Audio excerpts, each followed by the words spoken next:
What's going on, guys? Welcome back to the channel. My name is Anthony McLemore, and in this video I want to go over some of the worst money mistakes you can make in your early 20s and late teens that can lead you onto the road of financial ruin. And I know this because I've made plenty of these mistakes myself. So in this video I plan on going through and breaking down some of the most common and honestly the most avoidable financial mistakes that you can make in your early 20s. If you do avoid making these mistakes, you will be levels above anyone else in your age group who's going to come to the realization that they should have started taking their finances more seriously early on. So if you think you're going to find any kind of value in this video, then hit that like button for your boy, and as always, subscribe if you want to see more content like this. And the number one most common and biggest financial mistake that you can make in your early 20s is by simply accumulating too much consumer debt. And accumulating too much debt is a lot easier than you would expect it to be. All it takes is a couple little purchases, one big purchase here, one big purchase there, and boom, you're already $5,000 in debt at the age of 18 years old. So what you will want to do in your teens and early 20s is try to put a cap on your excess spending. Create a budget and do your best to stick to that budget as best as you can so that you don't start drowning in credit card debt and that you can start building good credit history, and overall you don't set yourself back 5 to 10 years by a couple of silly purchases that you will regret as soon as you buy them. One of the best ways to prevent excess spending is by buying used cars and also shopping for deals if you're trying to buy new clothes as well. 9 times out of 10, as an 18 to 25-year-old, you don't need to be driving the freshest thing out of the factory. Now, to each their own. I know everybody is in control of their own finances, but to me, it seems a little financially irresponsible for you to be spending that much on an automobile if you are just getting started on your financial stability journey. My entire goal of this channel is to at least help one person by broadcasting my financial mistakes in order to help at least one person not make those same mistakes as well. So take it from me, those big fancy purchases are not worth it if you are setting yourself back financially for them. And after accumulating all of that unnecessary debt, the next biggest money mistake that you can make in your early 20s is after accumulating all that debt, then going on to default on that debt and have it wreck your credit from an early age. In your early 20s is going to be the stage where you want to build the best foundation possible. You want to start building good credit. You want to get yourself on a path to financial stability. And if you start that journey off by having some defaults on your credit report, everything else that you do in life beyond that point, if you need financing for it, will be more expensive. If you want to buy a house later in life, because you have a lower credit score, you're going to get a higher interest rate and your payment may be $300 to $400 a month higher than what it would be if you had good credit. If you want to get another car or refinance any other loan, you're not going to get the best interest rate because you're going to have a bad credit score. So avoiding going into default on loans is key. Even if you can only make the minimum payment on that loan, that is better than not making any payment. You probably won't be able to pay that loan back making the minimum payment, but at least you won't go into default. So just in case you need to get some extra favorable financing later down the road, your credit report won't be holding you back in that sense. All right, and this next big financial mistake is something that is a little bit more uncommon, but still something that you will want to plan to avoid nonetheless. And the next big financial mistake that you can make in your early 20s is financial burdens from failed relationships and falling out with partners that you may have been sharing a bank account or a set of bills with. So this sort of scenario happens to people who marry young and the people who start co-signing on loans at a very early age, because at that point most people don't truly know who they want to be with for the rest of their lives. And if you sort of jump the gun and start sharing finances, you may be left out to dry if the relationship dries up. So I would think definitely in your teens and in your early 20s, do your best to avoid sharing finances and taking out loans with your significant other until you are both sure that each of you is 100% bought into the relationship. Because what happens when a relationship fails and one of you starts making your half of the loan, both of you guys' credit are going to start to fall, and if you default or go bankrupt because of those loans, that will be on your credit record for at least 7 years. So be cautious and be wary who you share your finances with,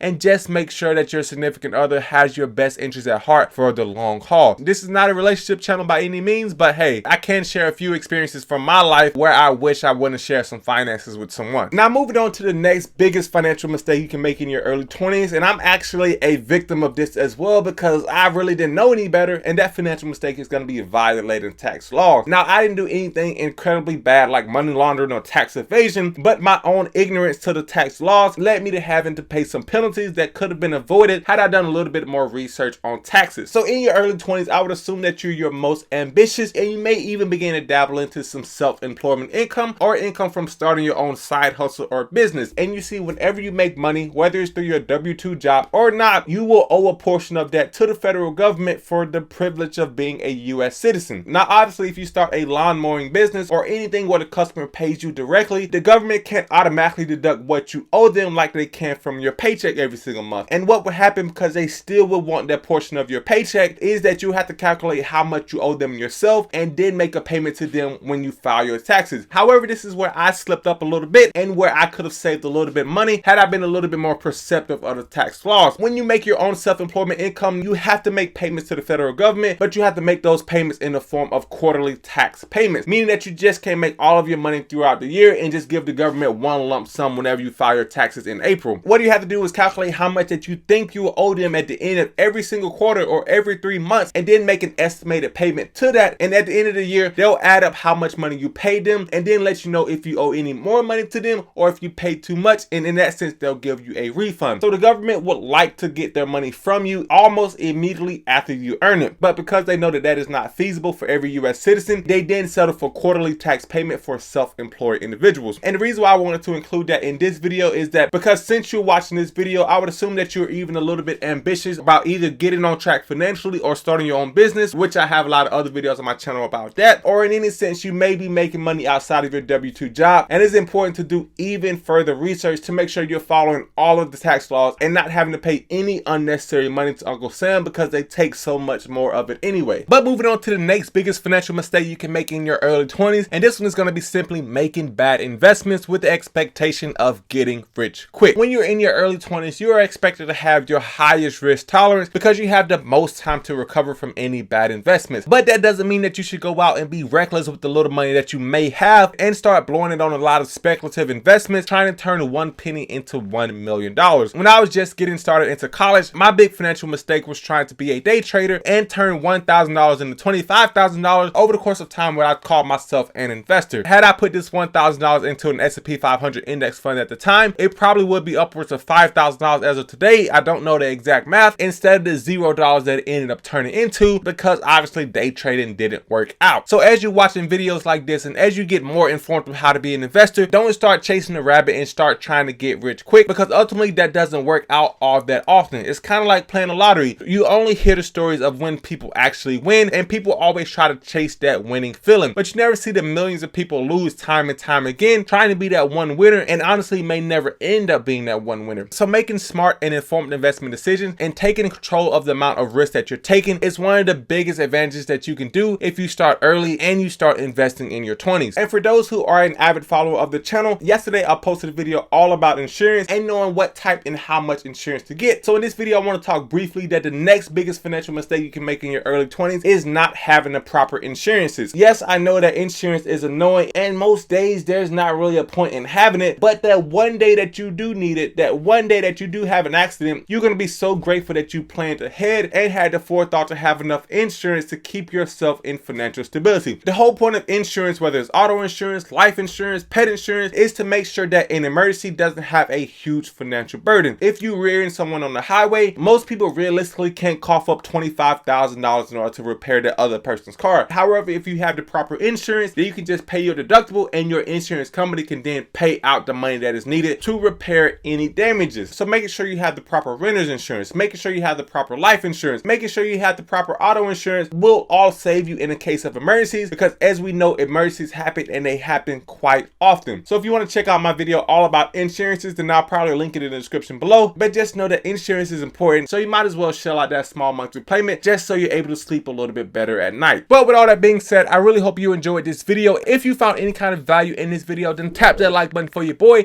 as it really does help the channel out. And also, as always, as a treat from me to you for watching all the way to the end of this video, go down to the link in the description below, where if you sign up to the public app, it will give you a free fractional share of a stock valued anywhere from $300 to $300 just for you signing up and creating an account and not even have to deposit any money. That's free money for pressing a few buttons, so make sure you take advantage of that offer while it lasts. However, I really hope you did find value in this video, and I'll see you in the next one, guys.